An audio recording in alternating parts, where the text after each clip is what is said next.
kakulian sa lawas, dili babag sa pagkapot sa imong mga pangandoy ug sa pagbuhat sa imong mga gusto, lakip na ang pagtabang sa isig katawo. Ug mao kini ang gipamatud-an sa usa ka coach nga taliwa siyang kondisyon. Iyang gipakita sa publiko ang iyang katakos sa pagtabang sa mga tao ug sa paghatag og inspirasyon sa mga nawad-an og paglaom. Wa man niya makuha ang iyang gusto nga mamahimong basketball player, apan iyang gigamit ang iyang talento ug kondisyon sa pagsabwag ug paglaom ngadto sa katawhan. Karong buntaga, ato siyang ila-ilahon ug sayranta ang iyang istorya. Dinhi lang sa GMA Regional TV Live. Makauban nato karong buntaga mga kapuso o respetadong basketball coach Chelito Caro. Mayong buntag, Coach Chelito. Welcome sa GMA Regional TV Live. Sir, unsa may nakapamotivate nimo kada adlaw despite sa imong kondisyon?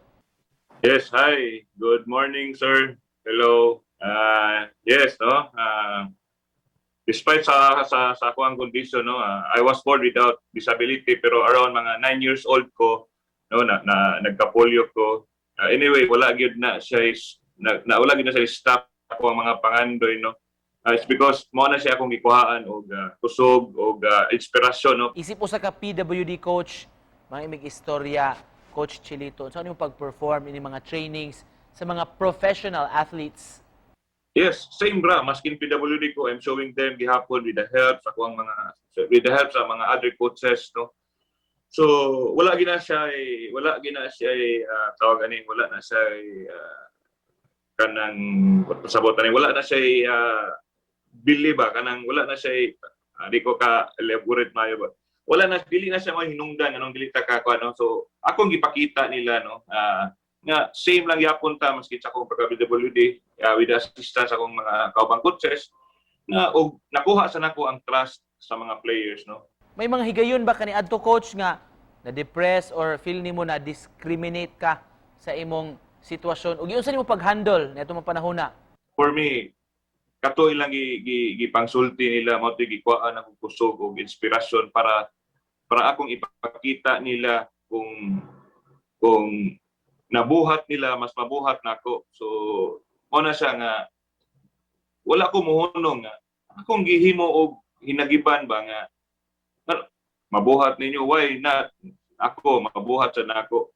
So, akong ipakita nila nga, buhaton ako ang tanan para ipakita sa mga tao nga nag-discriminate ako or wala ni salig sa ko ang capability ba. Among nasayran coach nga nag-organisar day kuno kakaron ongoing basketball league bisan paning pandemya. Can you tell us more about this, coach? O unsay natabang niini sa atong komunidad? Despite sa pandemic, ma'am, no, buhat na mo ni Rocky Chan ang Pilipinas Peaceman Super Cup.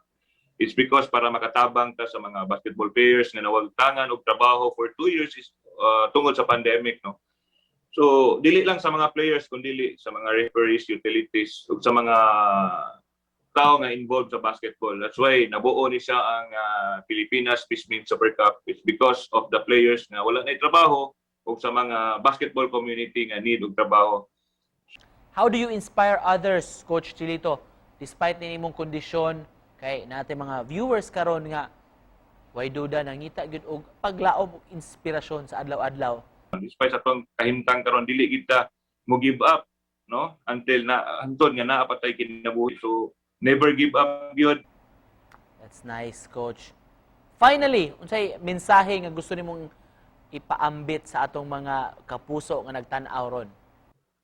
Dili kita mohonong sa ato ang pangandoy until makuha na ato atong mga vision ug mission sa kinabuhi.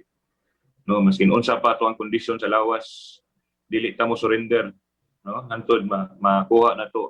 Pasalamat mig dako, coach, imong pag-uban kanamo karong buntaga og pagpaambit sa imong istorya alang sa tumang kapuso ang nagtan-aw. PWD basketball coach si Coach Chelito Caro. Bye-bye. Thank you. Thank you, sir. Thank you.